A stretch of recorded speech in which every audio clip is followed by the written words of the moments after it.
Part. Hindi ko inaasahan ang araw na iyon. Sa totoo lang, wala naman talagang kakaiba sa umagang yon.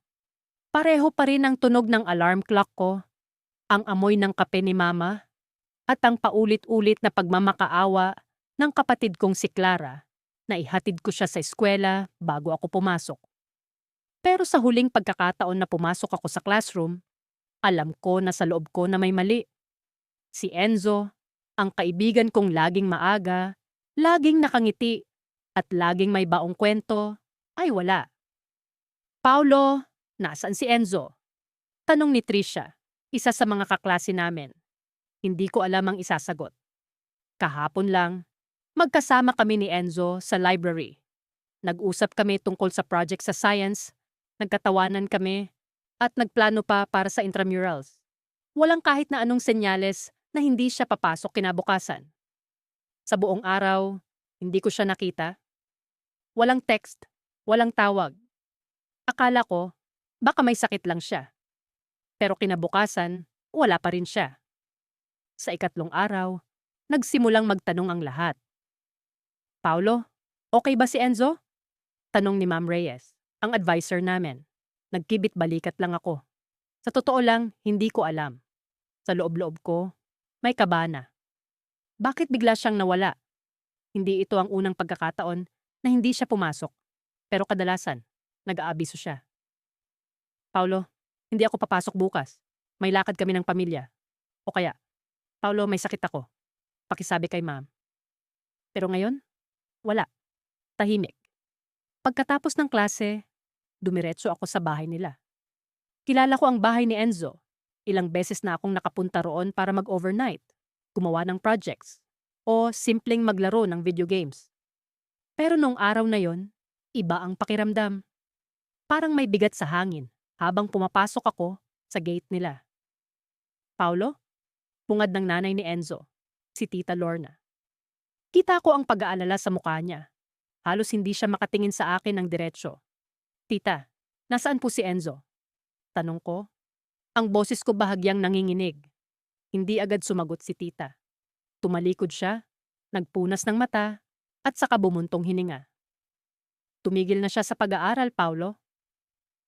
Parang may bumagsak na mabigat na bagay sa dibdib ko. Tumigil? Si Enzo? Bakit? Paano? Hindi niya sinabing hindi na siya papasok, tita. Ano pong nangyari? Tanong ko. Pilit na pinipigil ang takot na unti-unting bumabalot sa akin. Alam kong may mali. Hindi ito normal. Hindi ko alam kung paano ko ipapaliwanag sa'yo, Paulo. Sagot ni tita. Ang boses niya punit na punit ng lungkot. Pero may mga bagay na hindi ko pwedeng sabihin.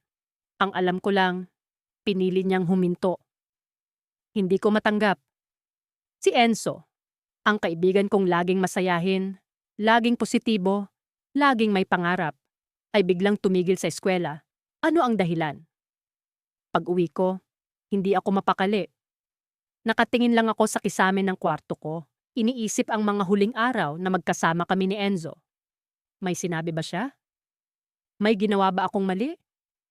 Bakit hindi ko napansin? Lumipas ang isang linggo at ang pagkawala ni Enzo ay naging mas matindi. Kulang ang classroom, kulang ang campus, kulang ang araw ko. Sa bawat sulok ng eskwela, hinahanap ko siya. Sa kantina, sa bleachers, sa library. Pero wala siya. Doon ko lang napagtanto kung gaano siya kahalaga sa akin. Hindi lang siya basta kaibigan. Siya ang taong nagbigay ng kulay sa araw-araw ko. Siya ang nagpasaya sa mga oras na boring. Siya ang naging inspirasyon ko na magpatuloy kahit mahirap ang mga subjects. Pero bakit ganito? Bakit sa pagkawala niya, saka ko lang naramdaman ang bigat ng pagmamahal na matagal ko nang itinatago? Isang gabi, nakatanggap ako ng tawag mula sa hindi kilalang numero. Pagsagot ko, ang boses na narinig ko ay hindi ko inaasahan. Paulo. Si Enzo. Malamig ang boses niya. Parang walang buhay. Ngunit ang huling sinabi niya, bago naputol ang linya, ang nag-iwan ng matinding tanong sa isip ko. May kailangan kang malaman. Nang bumalik ako sa paaralan noong Lunes, pakiramdam ko'y muli akong naglalakad sa isang maninipis na yelo. Kabi-kabila ang tanong mula sa mga kaklase. Nasaan si Enzo? Bakit hindi siya pumasok? Lahat ng mga tanong nila'y tila mga karayom na tumutusok sa aking konsensya.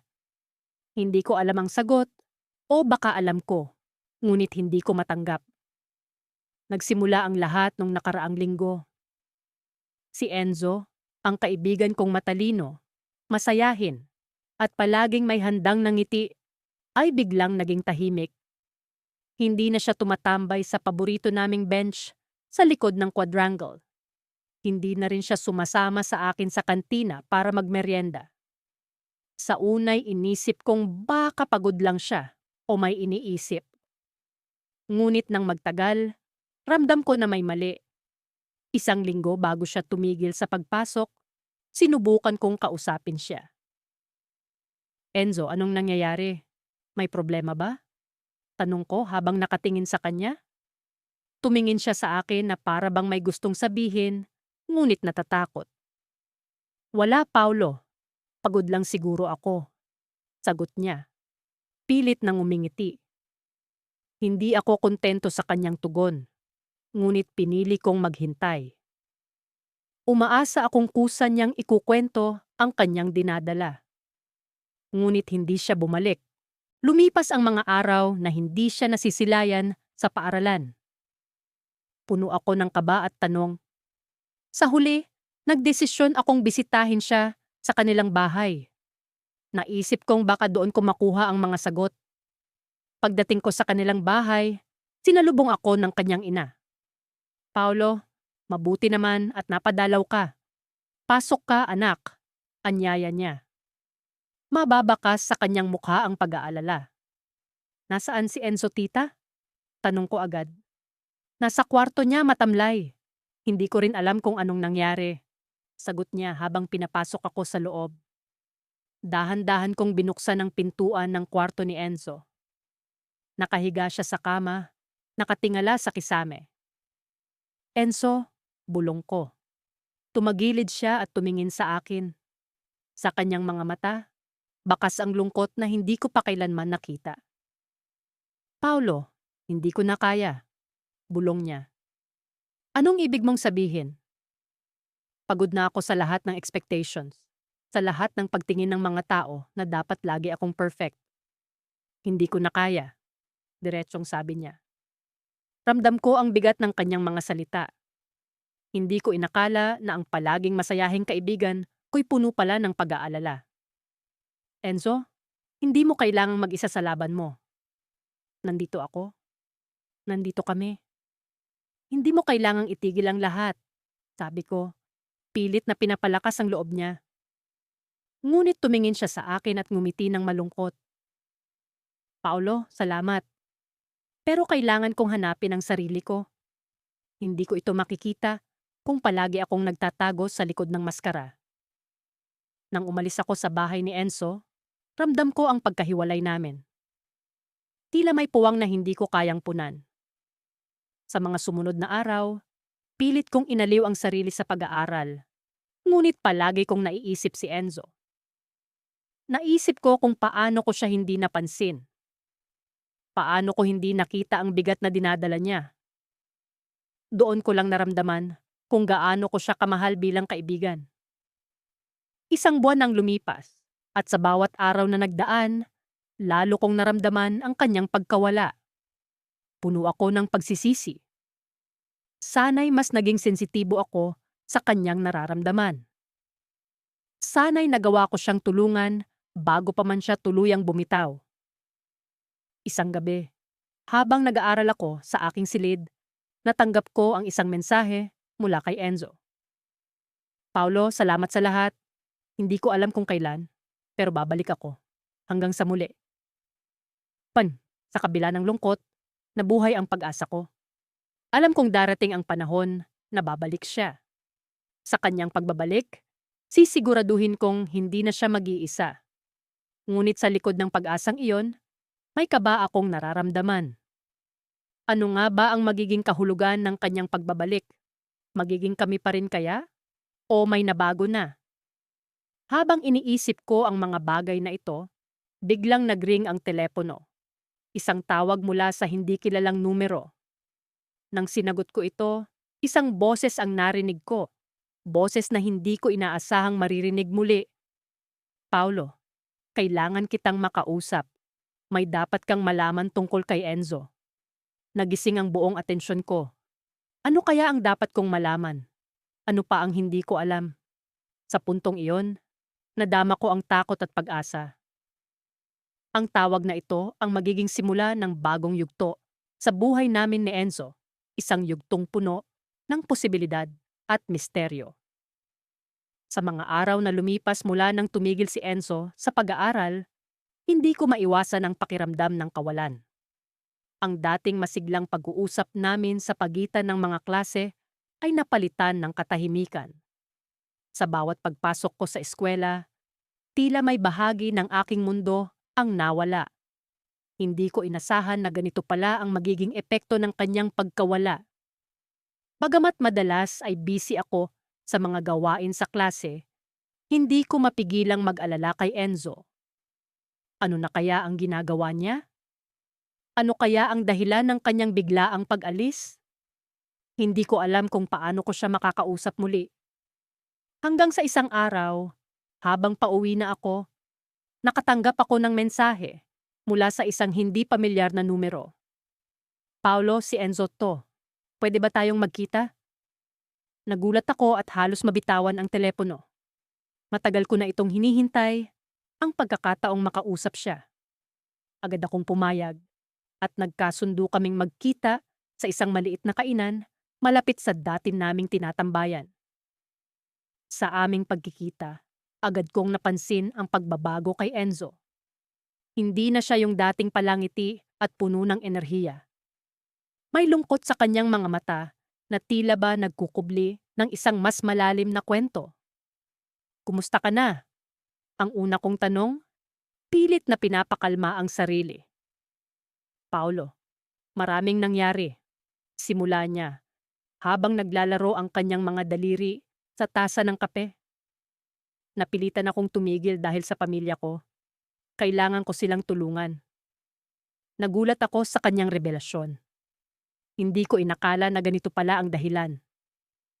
Palagi kong iniisip na baka nagkaroon lang siya ng ibang interes o nag-iba ang kanyang mga plano sa buhay. Ngunit ang katotohanan ay mas malalim at mas masakit. Bakit hindi mo sinabi sa akin? Tanong ko, puno ng pag-aalala. Natakot ako, sagot niya. Natakot akong husgahan mo ako o masaktan ka. Alam kong mahalaga sa'yo ang eskwela at ayokong iparamdam sa'yo na iniwan kita. Habang patuloy siyang nagkukwento, unti-unti kong nararamdaman ang pagbigat ng aking puso. Ang kanyang sakripisyo para sa pamilya ay isang bagay na hindi ko inaasahan. Sa kabila ng lahat, naramdaman ko ang isang matinding pagnanasa na tulungan siya. Ngunit paano? Enzo, sabi ko, hindi mo kailangang mag-isa sa lahat ng ito. Andito lang ako, handang tumulong. Ngumiti siya ng bahagya. Salamat, Paulo. Alam ko na hindi madali ang desisyon ko, pero kailangan ko itong gawin. Sa mga sumunod na linggo, sinikap kong maging mas malapit kay Enzo. Madalas kaming magkita pagkatapos ng klase, kahit pa sa simpleng pag-uusap lang. Unti-unti kong nakikita ang muling pagbangon ng kanyang sigla. Ngunit sa kabila ng lahat ng ito, hindi ko pa rin maiwasan ang pakiramdam ng pangungulila. Napagtanto ko kung gaano ko siya kamahal, at ang takot na baka tuluyan siyang mawala sa aking buhay ay nagiging mas matindi. Isang gabi, habang naglalakad kami pauwi, bigla siyang huminto at tumingin sa akin. Paulo, may sasabihin ako sa'yo, sabi niya, halatang kinakabahan. Ano yon? Tanong ko. Nagtataka sa biglaan niyang seryosong tono. Alam ko na nasa mahirap na sitwasyon tayo, pero kailangan mong malaman. Patuloy niya, habang unti-unting lumalapit. May nangyari. Naramdaman ko ang pagbilis ng tibok ng aking puso. Ano kaya ang sasabihin niya? May bahagi sa akin na natatakot malaman ang katotohanan, ngunit mas matindi ang pagnanasa kong maintindihan ang lahat. Ano ang nangyari, Enzo? Tanong ko, puno ng pag-aalala. Huminga siya ng malalim. Paolo, may nangyari sa pamilya namin. Isang malaking problema na hindi ko inaasahan. Sa kanyang mga mata, nakita ko ang pag-aalala at pangamba. Ang kanyang revelasyon ay parang isang bomba na sumabog sa aking harapan. Hindi ko alam kung paano ko siya matutulungan, ngunit alam kong kailangan ko siyang samahan sa kanyang laban. Ang kanyang pamilya ay nagkaroon ng malaking utang at ang dahilan ng kanyang pagtigil sa pag-aaral ay upang makatulong sa pagbayad nito. Sa puntong iyon, naramdaman ko ang bigat ng kanyang sitwasyon. Ang kanyang sakripisyo ay mas malaki kaysa sa inaasahan ko. Ngunit bago ko pa siya makausap, narinig namin ang tunog ng isang papalapit na sasakyan. Bigla itong huminto sa aming tabi at ang mga tao sa loob ay nagmamadaling bumaba. Tila ba may mahalagang mensahe? Enzo, Paulo, kailangan nyo kaming samahan. Ang sabi ng isa sa kanila. May tensyon sa boses. Kami nagkatinginan ni Enzo, puno ng pagtataka at kaba. Ano kaya ang nangyari? Sa sandaling yon, alam kong ang aming mga buhay ay muling magbabago at ang mga susunod na hakbang ay hindi namin inaasahan. Habang sumasama kami sa mga bagong dating, nararamdaman ko ang pag-aalala at pag-asa. Ang aming kwento ay hindi pa tapos at ang twist sa dulo ng aming kabanata ay nagsisimula pa lamang. Hindi ko alam kung anong oras na, pero naririnig ko ang mahinang tiktok ng orasan sa may dingding. Ang mga ilaw mula sa poste ng kalsada ang nagbigay liwanag sa kwarto ko, sapat para makita ko ang sulat na hawak-hawak ko ngayon. Laman ito ng isang liham mula kay Enzo. Hindi ko siya nakita o narinig mula nung huling araw na pumasok siya sa eskwela. Ang upuan niyang palaging punong-puno ng kwento, ng ngiti, at ng ingay ay nanatiling bakante. Walang Enzo na magtatanong ng mga sagot sa pagsusulit na hindi ko rin alam. Walang Enzo na magyayang kumain sa kanto sa tuwing recess. Walang Enzo na babanggit ng kung ano-anong bagay na walang koneksyon sa aralin, pero laging may koneksyon sa buhay. Sa loob ng mahabang linggo, sinubukan kong magtanong sa mga kaklase ko, sa mga guro, sa kung sino mang pamilyar sa kanya. Pero parang wala nang may sagot. Hindi ko alam kung saan siya lumipat, kung nag-aaral pa ba siya, o kung tuluyan na talaga siyang tumigil. Huli ko siyang nakita sa labas ng gate ng eskwela, nakatayo. Hindi siya tumingin sa akin kahit tawagin ko ang pangalan niya. Sa halip tumalikod siya at naglakad palayo. Hindi ko na siya sinundan. Hanggang sa dumating ang liham. Hindi ko alam kung paano niya nalaman ang address ko. Pero nang makita ko ang pangalan niya sa labas ng sobre, bumilis ang tibok ng puso ko. Hindi ako makapaniwala. Parang ang tagal kong hinintay ang sagot mula sa kanya. Binuksan ko ang sulat at binasa ang bawat salita. Paulo. Oy, alam ko, siguro magtataka ka kung bakit bigla na lang akong nawala. Tapos, bigla na lang din akong magpapadala ng sulat. Ang labo ko, 'di ba? Pero pasensya na. Hindi kasi madali ang lahat. May mga bagay akong kailangan gawin, kahit hindi ko gusto. Tumigil na ako sa pag-aaral. Alam mo na, yan siguro. Hindi naman ito biglaan. Pero hindi ko rin alam kung paano ipapaliwanag sa'yo. Iniisip ko kung dapat ko bang sabihin sa'yo noon pa. Pero alam mo ba kung bakit hindi ko ginawa? Huminto ako sa pagbabasa. Hindi ko maintindihan kung bakit biglang bumigat ang dibdib ko. Nagpatuloy ako, kahit nanginginig ang mga kamay ko. Dahil alam ko, magagalit ka. Alam ko, susubukan mo akong pigilan. At alam ko, masakit yon para sa'yo. Kaya mas pinili kong umalis nang hindi nagpapaalam. Ang duwag ko, 'di ba? Pero siguro mas mabuti na rin yon. Ayoko kasing makita ang mukha mo na parang nawawalan ng pag-asa.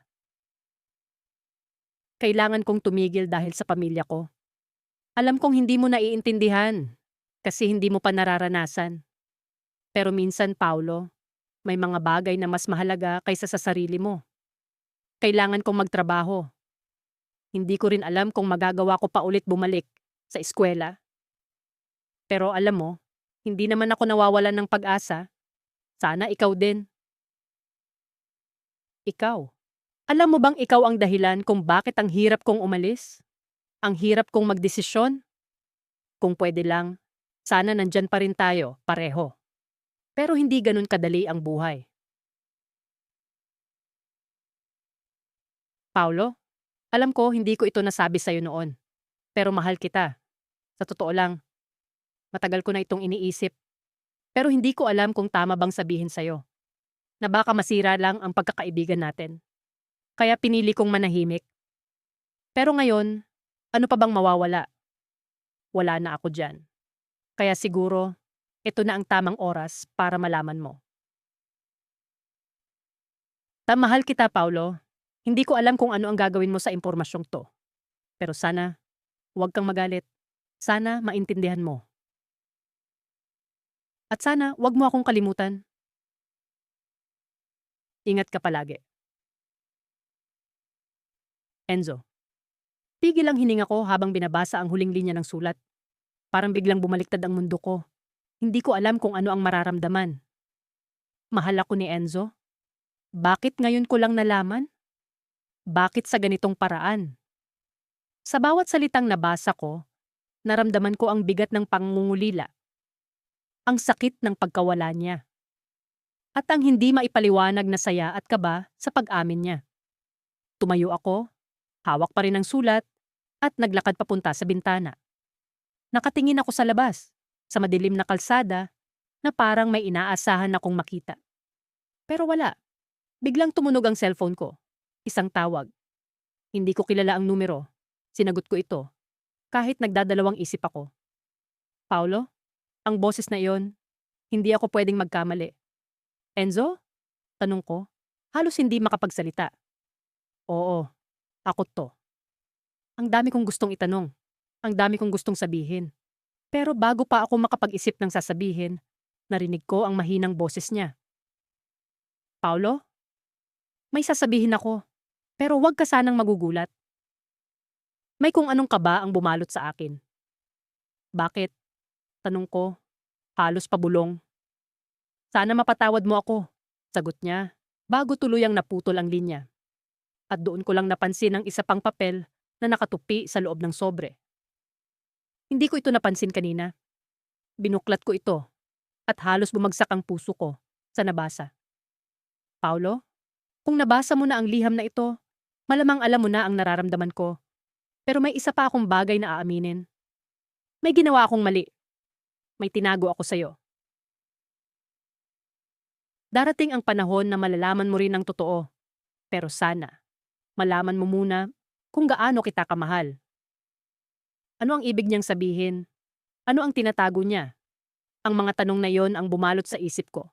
Habang hawak ang liham na tila hindi pa tapos magkwento. Hindi ko alam kung paano sisimulan ang umagang iyon. Ilang linggo na ang lumipas simula nang tumigil si Enzo sa pag-aaral. Ngunit hindi pa rin ako makahanap ng lakas ng loob para kausapin siya. Sa totoo lang, parang unti-unti akong kinakain ng konsensya. Ang bawat araw na dumadaan ay parang isang paalala na may kulang sa buhay ko at ang kulang na iyon ay siya.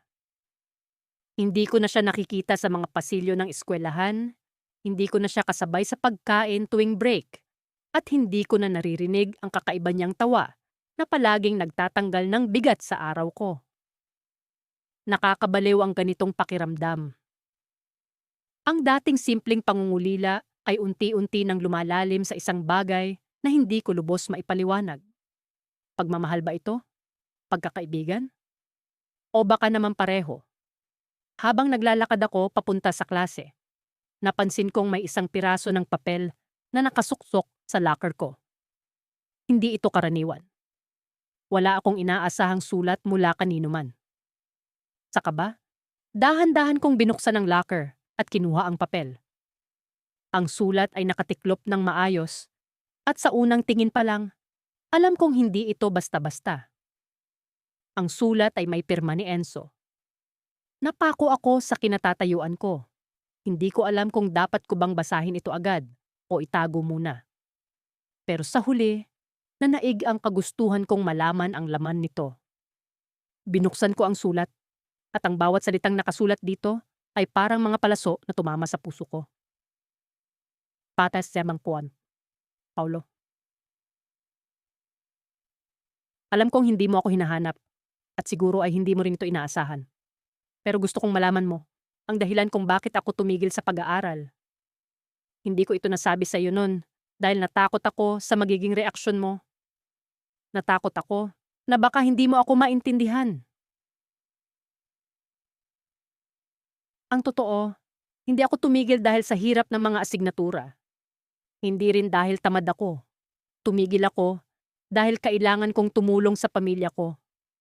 May sakit si mama at si papa. Hindi na kayang akuin ang lahat ng gastusin. Ako ang panganay, Paulo. Kaya ako ang kailangang umako ng responsibilidad. Hindi ko alam kung paano ipapaliwanag sa'yo, pero sa bawat araw na lumilipas, nararamdaman ko ang bigat ng desisyon ko. Sa totoo lang, gusto kitang tanungin, bakit hindi mo man lang ako pinigilan? Bakit parang ang dali para sa'yo na hayaan akong umalis? Alam kong hindi kita masisisi, pero hindi ko maiwasang magtanong. Mahalaga ba ako sa'yo? Sana makita kita ulit. Pero kung hindi na, Paulo, huwag mo akong kalimutang alalahanin. Enzo, napaupo ako sa gilid ng locker. Ang mga kamay ko ay nanginginig habang hawak ang sulat. Hindi ko alam kung ano ang mararamdaman ko. Galit, lungkot, panghihinayang. Lahat ng emosyong iyon ay tila nagkasabay-sabay sa loob ko. At ang bigat nito ay hindi ko kinaya.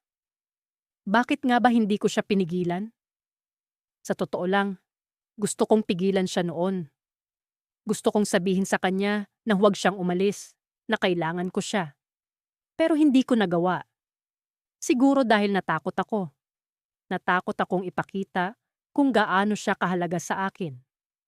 Natakot akong aminin na ang relasyon namin ay higit pa sa pagiging magkaibigan. Ang tanong ni Enzo sa sulat, ang patuloy na bumabagabag sa akin. Mahalaga ba siya sa akin? Noon pa man alam ko ang sagot. Oo. Pero bakit ngayon ko lang ito nararamdaman ng ganito kalakas? Bakit ngayong wala na siya sa tabi ko? Habang nagmumuni-muni ako, biglang may dumaan na estudyanteng pamilyar ang mukha.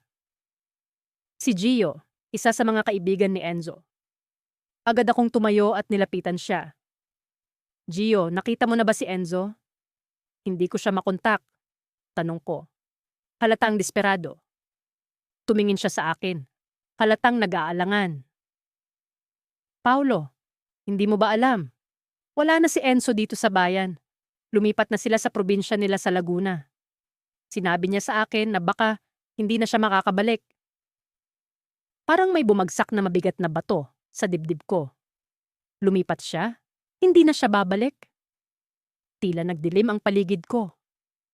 Ang sulat na hawak ko ay naging huling piraso ng koneksyon namin at ngayon, wala na akong paraan para makabawi. Ngunit bago pa man ako tuluyang lamunin ng lungkot, may sinabi si Gio na nagbigay ng pag-asa at twist sa lahat ng ito. Pero Paulo, bago siya umalis, may binilin siya sa akin. Sabi niya, kung sakaling maghanap ka sa kanya, ibigay ko ito sa'yo. Agad niyang kinuha ang isang maliit na kahon mula sa bag niya. Hindi ko maipaliwanag ang nararamdaman ko habang inaabot ko ito. Nang buksan ko ang kahon, tumambad sa akin ang isang piraso ng kwintas na may palawit na hugis pusong kahoy. Sa likod nito, may nakaukit na maliit na inskripsyon. Mahal kita, Paulo. Napatingin ako kay Gio, naguguluhan. Ano ang ibig sabihin nito? Ngumiti lang siya ng matamlay. Paulo, ikaw na ang bahalang magtanong sa sarili mo. At doon ko napagtanto ang isang bagay. Hindi lang si Enzo ang may lihim na nararamdaman. Ako rin. At ang tanong ngayon ay, huli na ba ang lahat para sabihin sa kanya? Hindi ko sukat akalain na ang pag-alis ni Enzo sa eskwela ay magiging simula ng isang malalim na pagninilay sa aking damdamin. Sa mga araw na lumipas, tila may bumabalot na ulap ng kalungkutan sa paligid ko. Lahat ng bagay ay nag-iba. Ang ingay ng mga kaklase, ang tunog ng kampanilya, at ang mga pang-araw-araw na gawain. Ang lahat ng ito'y parang nawalan ng saysay sa pagkawala ni Enzo. Laging kasama ko si Enzo noon. Magkasama kaming kumakain sa kantina, naglalakad pa uwi, at nagkukwentuhan sa ilalim ng puno sa likod ng paaralan. Siya ang dahilan kung bakit tila mas madali ang bawat araw sa eskwela. Ang kanyang mga ngiti at tawanan ay nagsisilbing liwanag sa madilim kong mundo. Ngunit ngayon, isang tahimik na espasyo ang pumalit sa kanyang presensya. Parang may bahagi ng aking pagkatao ang nawala. Sa mga oras ng pahinga, madalas akong mapatunganga sa aking kwaderno. Ang mga pahina nito'y puno ng mga doodle at mga salita na tila walang kahulugan. Sa bawat pagtingin ko rito, nararamdaman ko ang pag-iisa. Sa kabila ng dami ng tao sa paligid, si Enzo lang ang nakapagpaparamdam sa akin ng tunay na koneksyon. Isang araw, habang nakaupo ako sa isang bench sa likod ng paaralan, napansin ko ang isang piraso ng papel na nakatupi ng maayos sa ilalim ng aking bag. Hindi ko alam kung paano ito napunta roon. Binuksan ko ang papel at nakita ko ang isang liham. Isang liham mula kay Enzo.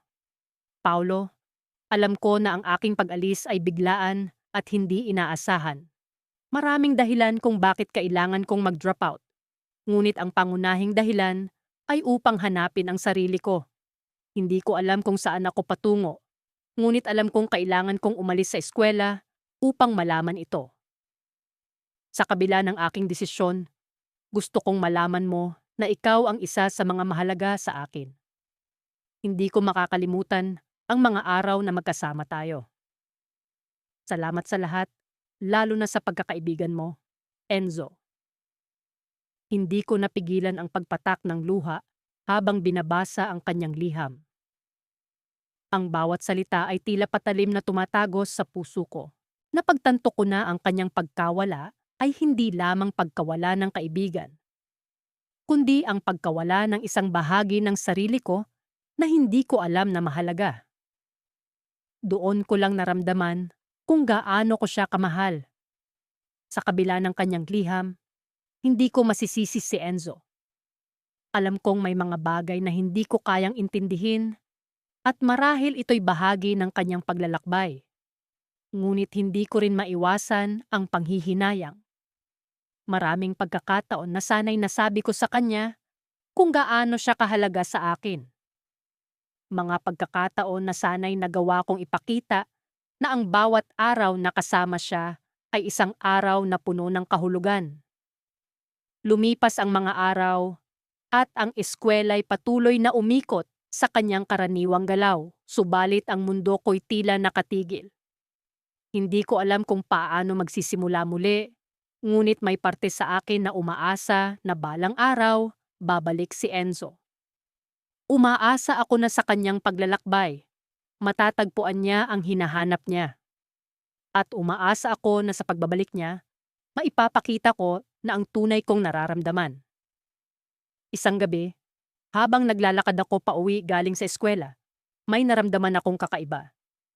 Isang malamig na simoy ng hangin ang dumampi sa aking balat, na tila nagbibigay ng babala. Sa likod ng aking isipan, may bumubulong na may mangyayaring hindi inaasahan. Hindi ko alam kung ano ito, ngunit ang aking puso ay kabado. Pagdating ko sa bahay, agad akong nagbukas ng aking laptop. Habang nagbabasa ako ng aking mga mensahe, may isang email ang nakuha ang aking pansin. Galing ito kay Enzo. At ang subject line ay, Paulo, kailangan kita. Hindi ko alam kung ano ang laman ng email, ngunit ang kaba sa aking dibdib ay hindi maikakaila. Binuksan ko ito at ang mga mata ko'y hindi makapaniwala sa aking nabasa. Paulo, hindi ko alam kung paano sasabihin ito, ngunit kailangan kong malaman mo. Sa aking paghahanap, may natuklasan akong isang bagay na magbabago sa lahat. Wala akong ibang mapagsabihan kundi ikaw. Kailangan kita, kaibigan. Enzo. Habang binabasa ko ang kanyang mensahe, tila may bumabalot na misteryo sa paligid. Ano itong natuklasan ni Enzo? Bakit kailangan niya ako? Sa kabila ng kanyang pagkawala, parang may bagong kabanata ang nagsisimula. Isang kabanata na puno ng pag-asa, ngunit may halong takot. Sa aking pag-iisip, isang bagay ang malinaw. Hindi pa ito ang katapusan. Ang kwento namin ni Enzo'y hindi pa tapos. Sa kabila ng lahat ng panghihinayang, may pagkakataon pa para sa mga bagay na hindi nasabi. Ngunit ano nga ba ang natuklasan ni Enzo? At paano ito makakaapekto sa amin? Nagpatuloy ang gabi at sa kabila ng dilim, ang liwanag ng pag-asa'y hindi nawawala. Sa kanyang pagkawala, natutunan kong pahalagahan ang bawat sandali. At sa kanyang pagbabalik, umaasa akong may bagong simula para sa aming dalawa. Ngunit bago ang lahat, kailangan kong harapin ang misteryo sa likod ng kanyang mga salita. Ang init ng araw ay tila sumasalamin sa init ng damdaming bumabalot sa akin habang naglalakad ako sa kahabaan ng kalsada patungo sa paborito naming tambayan ni Enzo. Simula nang tumigil siya sa pag-aaral, ang lugar na ito ay tila naging isang tahimik na saksi sa aking pag-uusisa at mga tanong na patuloy na bumabalot sa aking isipan. Si Enzo ay hindi lamang kaibigan. Siya ay naging bahagi ng bawat araw ko sa loob ng paaralan. Sa bawat tawanan, sa bawat takdang aralin na pinagsasaluhan namin, at sa bawat pangarap na binubuo namin ng sabay, hindi ko kailanman naisip na darating ang araw na mawawala siya sa picture. Ngunit nangyari nga, at sa kanyang pagkawala, doon ko lang lubos na naramdaman kung gaano ko siya kamahal. Ang simoy ng hangin ay sinasabayan ng mga alaala, ang kanyang mga ngiti, ang kanyang mga kwento, at ang kanyang mga pangarap na tila unti-unting nalusaw sa kawalan ng pag-asa. Nasa harap na ako ng tambayan namin, ang lumang bench sa ilalim ng puno ng mangga. Dito kami madalas na nagkukwentuhan tungkol sa mga plano namin sa buhay. Dito namin binubuo ang aming mga pangarap na tila naputol nang siya'y tumigil sa pag-aaral. Dumukot ako sa aking bulsa at kinuha ang lumang larawan namin na magkasama. Nakangiti, puno ng pag-asa. Sa likod ng larawan ay may nakasulat, para sa isang mas maliwanag na bukas. Paano nga ba namin nalimutan ang aming mga pangako at pangarap? Kahit nawala siya sa paaralan, hindi ko siya magawang kalimutan. Sa bawat pagdaan ng araw, ang kanyang pagkawala ay parang isang sugat na hindi maghilom-hilom. Madalas kong iniisip kung ano ang dahilan ng bigla niyang pag-alis. Iniiwasan niyang magsalita tungkol sa tunay na dahilan. Lagi niyang sinasabi na kailangan lang at may mas mahalaga pang dapat gawin. Isang gabi, habang naglalakad ako pa uwi, nakita ko si Enzo sa kabila ng kalye. Napansin kong may kasama siya, isang lalaking hindi ko kilala. May dala silang mga bag na tila puno ng mga gamit. Ang ekspresyon sa mukha ni Enzo ay malayo sa dati niyang masayahing anyo. May kung anong bumangon sa aking dibdib. Isang uri ng kaba, isang uri ng takot na hindi ko maipaliwanag. Nagpatuloy sila sa paglakad at naglaho sa anino ng gabi. Hindi ko nagawang sundan sila, ngunit ang tanawing iyon ay nag-iwan sa akin ng maraming katanungan. Ano ba talaga ang nangyayari kay Enzo? Ano ang ginagawa niya sa piling ng lalaking yon? Kinabukasan, nagpunta ako sa bahay nila. Sa pagkatok ko sa pintuan, isang malungkot na ekspresyon ang bumungad sa akin mula sa kanyang ina. Paulo, hindi ko alam kung saan siya nagpunta. Matagal na siyang hindi umuuwi. Ang sabi niya habang nangingilid ang luha. Alam kong may malalim na dahilan kung bakit siya umalis. Ngunit hindi ko pa rin makuha ang buong paliwanag. Habang paalis ako, isang piraso ng papel ang nahulog mula sa kanyang ina. Pinulot ko iyon at nakita ang isang pahina mula sa diary ni Enzo. Para sa isang bagong simula. Ang mga salitang iyon ay tila isang pahiwatig, isang panibagong landas na tinatahak ni Enzo na hindi ko alam. Nagpatuloy ang mga araw ng pag-iisip at pag-aalala. Hanggang sa isang gabi, habang nakaupo ako sa ilalim ng puno ng mangga, narinig ko ang pamilyar na boses ni Enzo. Paulo, kailangan kong magpaliwanag. Tumingin ako at nakita siya. Nakatayo sa harap ko. May daladalang bag at may bakas ng pagod sa kanyang muka. Ito ba ang tungkol sa lalaking kasama mo? Tanong ko, puno ng pag-aalala. Tumango siya. At sa kanyang mga mata, nakita ko ang isang bagong determinasyon. May mga bagay na kailangan kong ayusin, Paulo. At sa tuwing nandito ako, mas lalo lang akong nahihirapan. Pero hindi kita iiwanan ng walang sagot. Sa mga oras na yon, sa ilalim ng mga bituin, naramdaman ko ang bigat ng kanyang mga pinagdaraanan. Ngunit bago pa man siya makapagpaliwanag ng lubos, isang malakas na tunog ang sumalubong sa amin.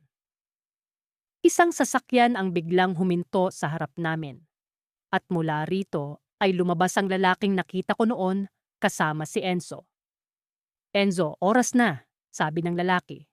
At sa hindi maipaliwanag na dahilan, alam kong may mas malalim pang kaganapan kaysa sa inaasahan ko. May kung anong panganib ang tila bumalot sa paligid. Sa isang iglap, napaisip ako sa mga oras na lumipas, sa bawat araw na hindi ko siya nakita. Ano nga ba ang pinasok ni Enzo? At sa kanyang pagbalik, ano ang magiging kapalit nito? Habang nag-aalangan ako sa mga susunod na hakbang, isang bagay lang ang sigurado. Hindi ko siya hahayaan na mawala muli nang walang kasagutan. Hindi ko alam kung paano nagsimula ang araw na iyon, ngunit natatandaan ko ang bawat detalye ng huling sandaling magkasama kami ni Enzo. Ang bawat tunog, bawat sulyap, parang kinulayan ng memorya. Simula nang tumigil siya sa eskwela, naging bihira ang pagkakataong magkita kami. Isang buwan ang lumipas, mula nang huling beses kaming nagkasama. Pero nang araw na iyon, biglang sumulpot si Enzo. Nasa likod ako ng paaralan, sa ilalim ng malaking puno ng akasya kung saan madalas kaming mag-usap.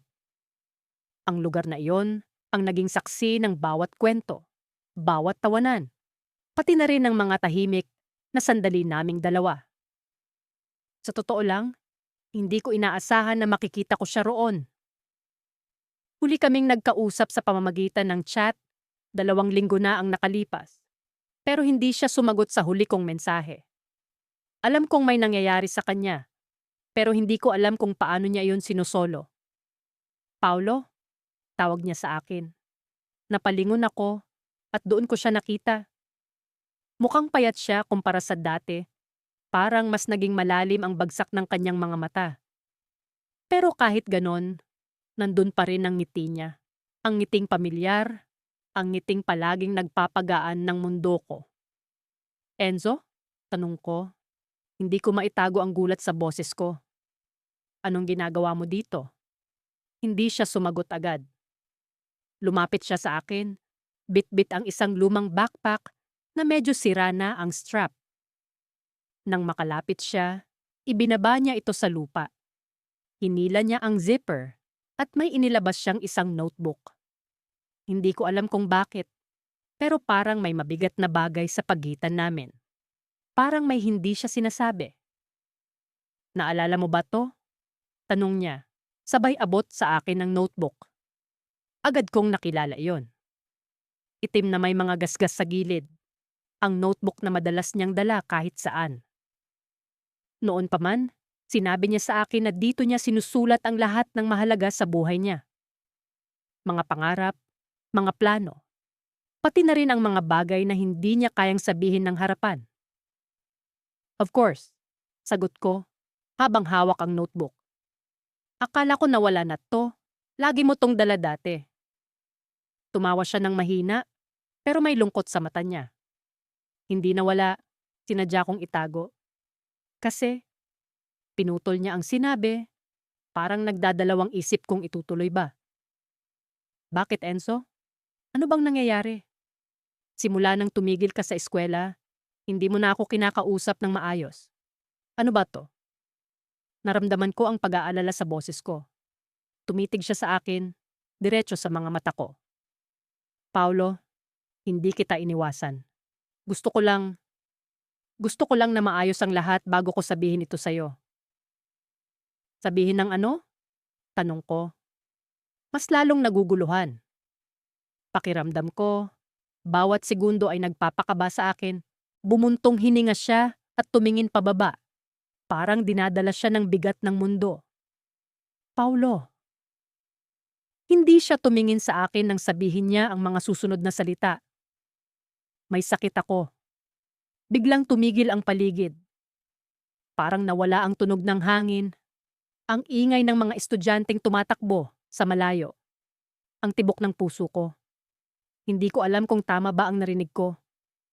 Anong sabi mo? Nauutal ang tanong ko. Umaasa na mali ang pagkakarinig ko. Sinubukan niyang ngumiti, pero halata sa kanya ang hirap. Stage 3 cancer. Nalaman ko 3 buwan na ang nakalipas. Kaya ako tumigil sa eskwela. Hindi ko alam kung paano ko sasabihin sa'yo noon. Pero ngayon, mas mahirap na itago. Parang bigla akong nahulog sa isang bangin. Hindi ko alam kung paano ako hahawak sa mga salitang sinabi niya. Ang sakit na nararamdaman ko ay hindi ko maipaliwanag. Hindi ito pisikal, pero parang may pumipiga sa puso ko. Tumitig ako sa kanya, umaasa na may ibibigay siyang kasiguraduhan na magbabago pa ang lahat. Enzo, hindi ko alam kung ano ang sasabihin. Bakit hindi mo agad sinabi? Bakit mo ako iniwasan?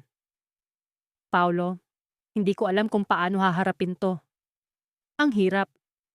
Pero alam mo ba kung bakit ako nandito ngayon? Tanong niya. Sabay ngiti, kahit halata ang sakit sa likod nito. Kasi gusto kong malaman mo na kahit anong mangyari, ikaw ang pinakamahalaga sa akin.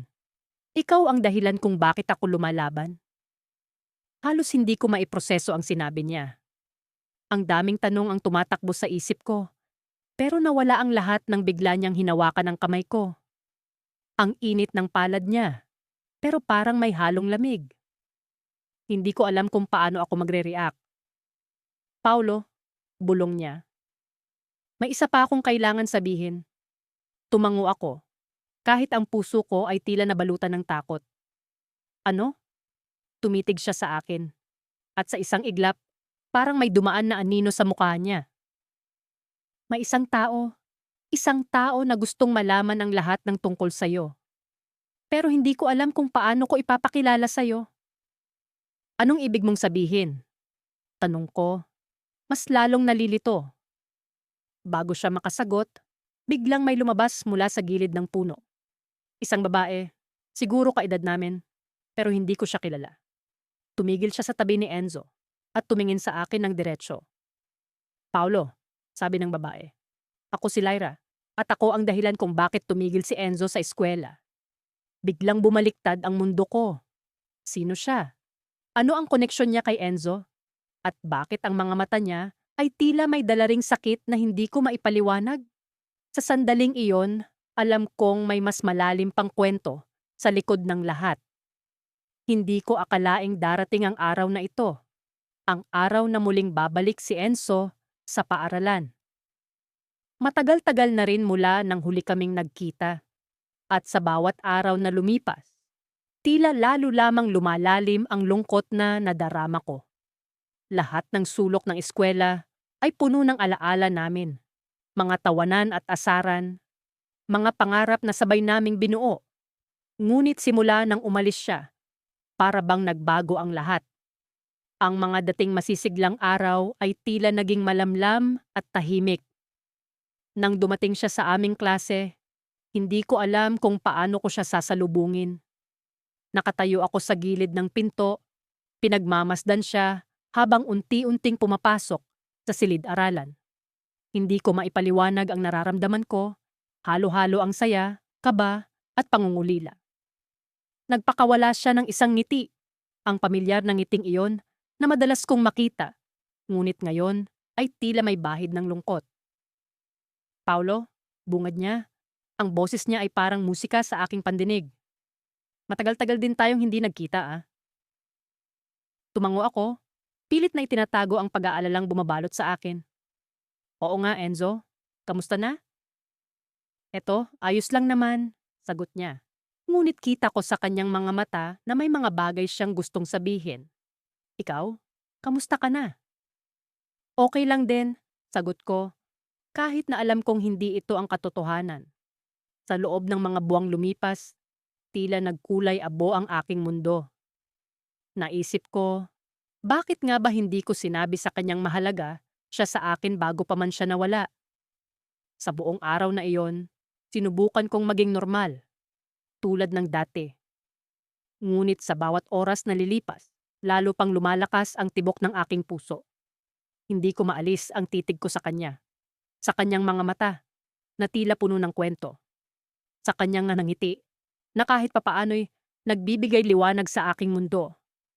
Pagkatapos ng klase, nagpasya kaming mag-usap sa paborito naming tambayan, sa ilalim ng malaking puno, malapit sa likod ng gym. Doon kami madalas tumambay, magkwentuhan, at magplanong ng mga bagay-bagay. Paulo, bungad niya habang nakaupo kami sa malamig na damuhan. May gusto akong sabihin sa'yo. Nang mga oras na iyon, hindi ko alam kung ano ang dapat kong isipin. Puno ng kaba ang bawat segundo ng pananahimik namin. Paulo, alam mo bang isa ka sa mga dahilan kung bakit bumalik ako? Tanong niya. Puno ng sinseridad ang kanyang boses. Nabigla ako. Hindi ko inaasahan na ako ang magiging dahilan ng kanyang pagbabalik. Ako? Tanong ko. Halos hindi makapaniwala. Oo, ikaw, sagot niya. At nakita ko sa kanyang mga mata ang katotohanan. Naramdaman kong kailangan kong bumalik, hindi lang para sa sarili ko, kundi para sa'yo rin. Alam kong iniwan kita ng walang paalam at hindi ko iyon pinagsisihan. Pero habang malayo ako, na-realize kong mahalaga ka sa buhay ko. Hindi ko alam kung ano ang isasagot. Napakaraming emosyon ang nag-uumapaw sa akin.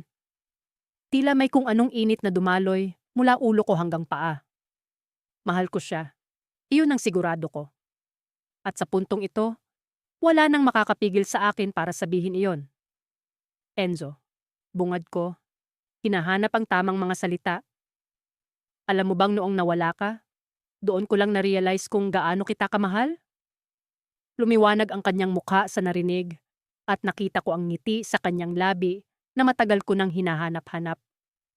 Ngunit bago pa man kami makapagsalita ulit, isang pamilyar na boses ang pumukaw sa aming atensyon. Isang boses na hindi ko inaasahang maririnig ko sa mga oras na yon. Paulo, Enzo, tawag nito. Napalingon kami at nakita si Marco, isa rin sa mga kaibigan namin. Ngunit may kakaiba sa kanyang anyo, halos hindi ko siya makilala. May dala siyang isang sobre na tila mahigpit niyang hawak at ang kanyang mukha ay puno ng kaba at pagkaalala. Marco, anong ginagawa mo rito?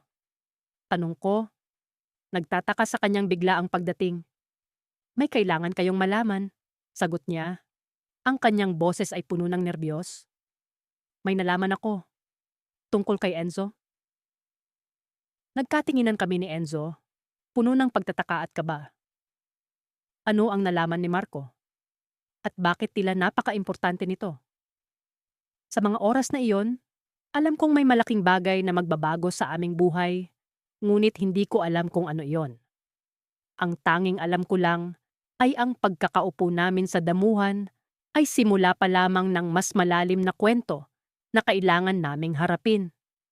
Simula nang tumigil si Enzo sa pag-aaral, parang may nabutas sa mundo ko.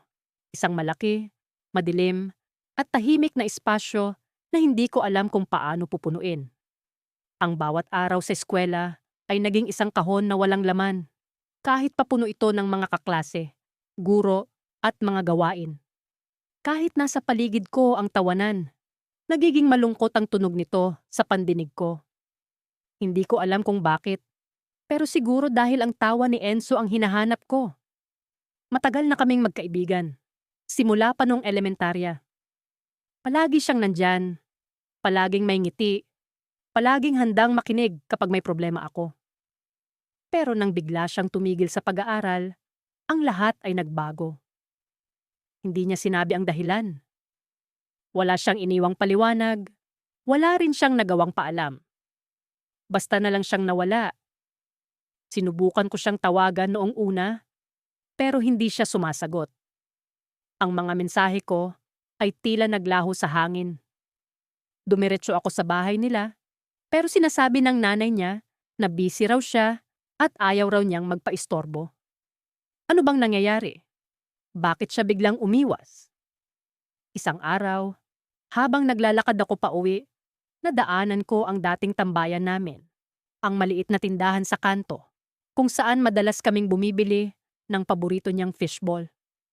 Napahinto ako at tinitigan ang lugar. Wala na si Enzo roon, pero parang naririnig ko pa ang halakhak niya.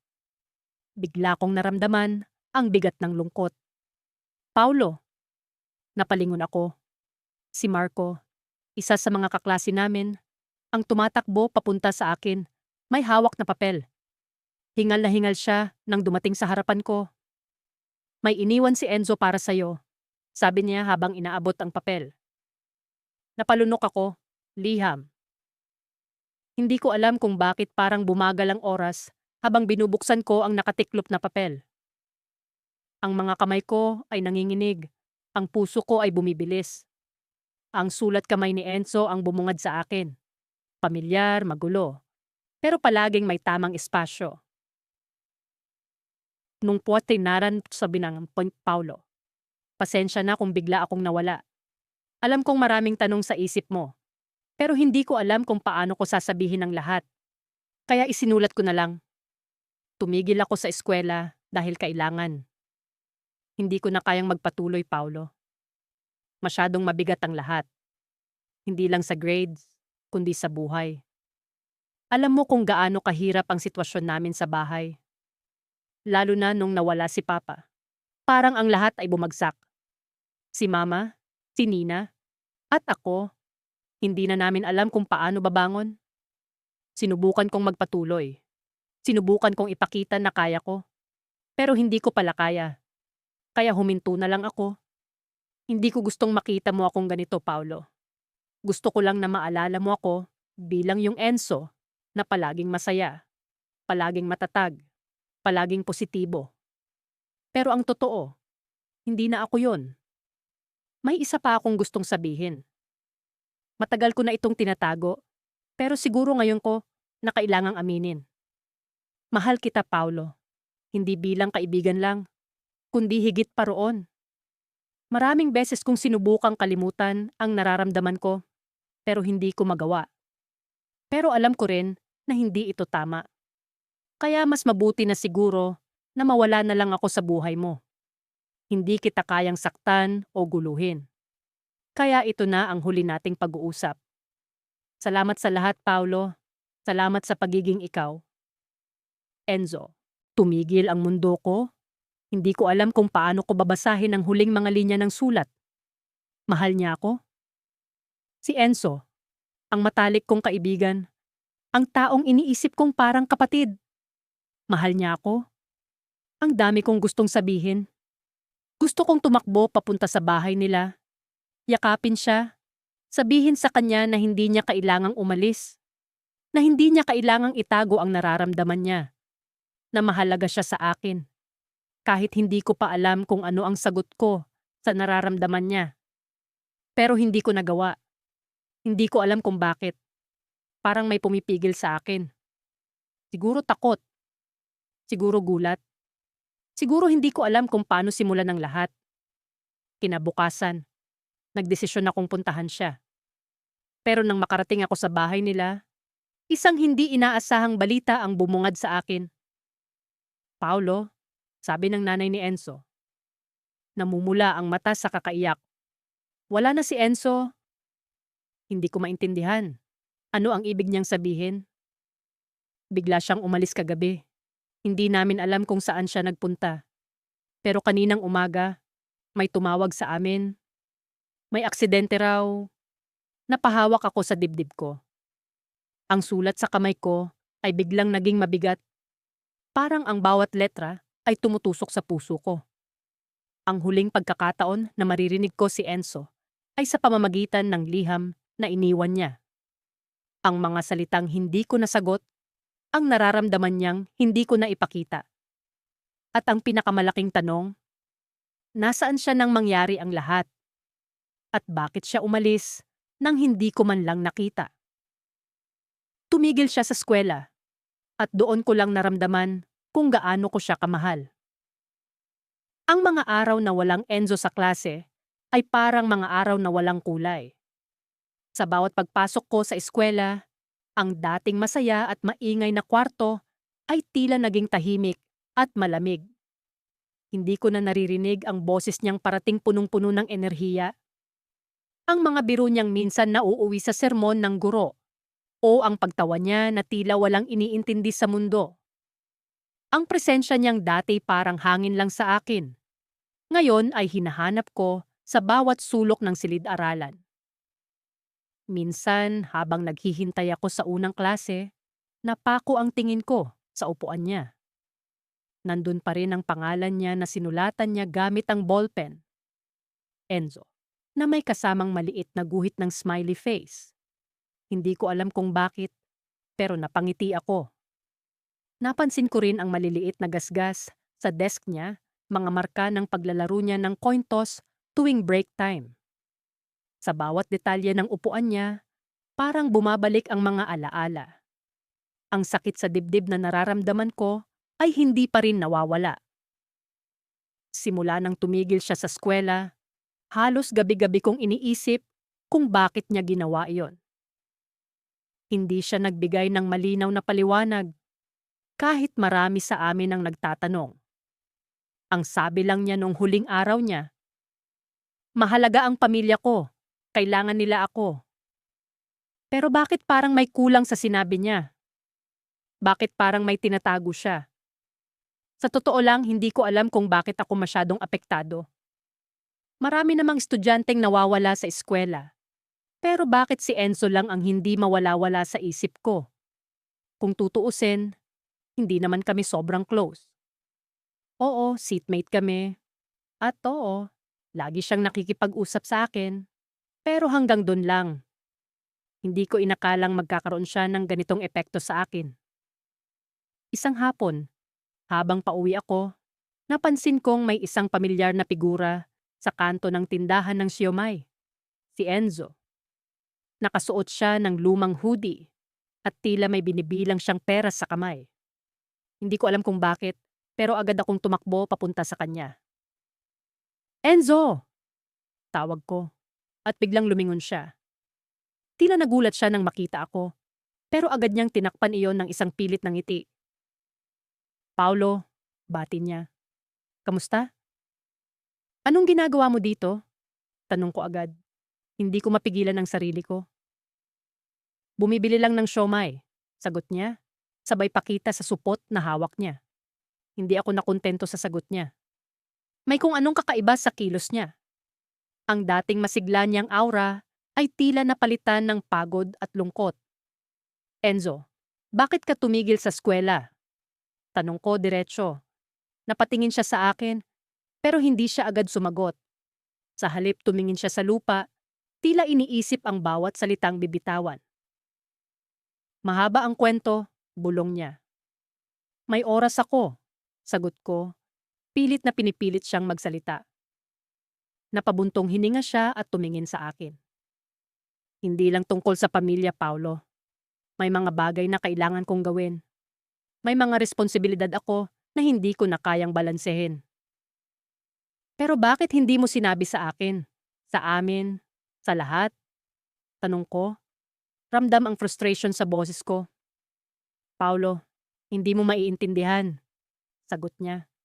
At sa tono ng boses niya, ramdam ko ang lalim ng pinagdadaanan niya. Hindi ko alam kung bakit, pero bigla akong nakaramdam ng galit. Galit na hindi ko maintindihan. Galit dahil parang hindi niya ako pinagkatiwalaan. Galit dahil hindi ko siya natulungan. Hindi kita maiintindihan kung hindi mo sasabihin. Sagot ko, halos pasigaw. Napatingin siya sa akin at sa unang pagkakataon, nakita ko ang isang bagay na hindi ko pa nakita sa kanya. Luha. Paulo, bulalas niya. Hindi ko alam kung paano ito sasabihin, pero kailangan kong gawin ito para masigurado na magiging maayos ang buhay namin. Hindi ako tulad ninyo. Hindi ako tulad mo. Ang mga salitang iyon ay tumama sa akin. Hindi ko alam kung ano ang ibig niyang sabihin, pero ramdam ko ang bigat ng bawat salita. Enzo. Bulong ko. Pero bago ko pa masabi ang iba, tumalikod siya at nagsimulang maglakad palayo. Paulo, wag mo na akong habulin, sabi niya, na parang babala. Sinubukan kong tawagin siya muli, pero bigla siyang nawala sa likod ng isang maliit na tindahan. Naiwan akong nakatayo sa kalsada, naguguluhan at may bigat sa dibdib. Habang naglalakad pa uwi, napansin kong may isang piraso ng papel na naiwan sa tabi ng tindahan kung saan siya tumayo. Pinulot ko iyon at napansin kong may nakasulat. Paulo, mahal kita, pero hindi ko kayang sabihin sa'yo. Nanlaki ang mga mata ko habang binabasa ang sulat. Ang mundo ko ay parang biglang tumigil. Mahal ako ni Enzo. Pero bakit hindi niya sinabi? Bakit niya kailangang umalis? Sa huling linya ng papel, may nakasulat pang mga salitang lalong nagpalubog sa puso ko. May sakit ako. Pasensya na. Tumigil ang paghinga ko. Ang mga tanong sa isipan ko ay dumoble. Pero isa lang ang sigurado. Kailangan ko siyang hanapin. Ngayon na. Tumigil siya sa eskwela at doon ko lang naramdaman kung gaano ko siya kamahal. Hindi ko alam kung paano magsisimula. Sa totoo lang, hindi ko alam kung paano ko haharapin ang mga huling araw ng semestre nang wala si Enzo. Siya ang palaging dahilan kung bakit kahit gaano kahirap ang mga proyekto, kahit gaano kabigat ang mga eksamen, ay parang kaya kong dalhin lahat. Pero ngayon, parang ibang-iba ang hangin sa silid-aralan. Tahimik, pero hindi mapayapa. May kulang. May nawala. Isang linggo na mula nang umalis si Enzo sa eskwela. Hindi na siya nagpaalam ng maayos. Isang text lang ang natanggap ko mula sa kanya nung gabi bago siya nag-drop. Pao, sorry. Hindi ko na kaya. Salamat sa lahat. Napakaikli, napakabilis. Pero ang bigat ng bawat salita ay ramdam ko pa rin hanggang ngayon. Sinubukan kong sagutin ang text niya. Tinawagan ko rin siya. Walang sagot. Ang huling balita ko, bumalik na raw siya sa probinsya nila. Hindi ko alam kung ano ang dahilan. Hindi ko alam kung bakit niya ako iniwan ng ganon. Pagpasok ko sa klase kanina, nakita ko ang upuan niya. Walang laman. Walang kahit anong palatandaan na minsan ay may taong nakaupo roon na laging may ngiti at laging may kwento. Nagtataka ang mga kaklase namin. Bakit kaya siya bigla na lang umalis? Tanong nila. Walang makakasagot, kahit ako. Pero ang totoo, alam ko. Alam ko kung bakit siya umalis. Hindi ako tanga. Alam ko ang hirap na pinagdadaanan ni Enzo. Magmula nung unang taon namin sa kolehiyo, palaging bukang bibig niya ang pasanin ng pamilya nila. Ang utang, ang sakit ng tatay niya, ang walang tigil na paghahanap ng nanay niya ng trabaho. Palagi niyang sinasabi na siya na lang ang pag-asa ng pamilya nila. Kaya nga masipag si Enzo, kahit minsan ay kulang sa tulog o hindi nagre-review. dahil nagtatrabaho siya bilang service crew sa isang fast food chain gabi-gabi. Pau, kaya ko to. Lagi niyang sinasabi tuwing nagkukwento siya sa akin. Hindi ko papabayaan ang pamilya ko. Hindi ko papabayaan ang pag-aaral ko. Kaya nang malaman ko na tumigil siya, parang dinurog ang puso ko. Alam kong hindi siya basta-basta susuko. Alam kong hindi siya basta-basta aalis nang walang dahilan. Sa mga gabing mag-isa ako sa dorm, hindi ko maiwasang balikan ang mga huling araw namin na magkasama. Ang mga tawanan namin sa library, ang mga simpleng bonding namin sa cafeteria. Ang mga gabing tinutulungan ko siya sa mga equations na hindi niya maintindihan. Napaisip ako, bakit hindi ko nakita ang sakit sa mga mata niya? Bakit hindi ko naramdaman na may bumabagabag sa kanya? At doon ko lang na-realize kung gaano ko siya kamahal.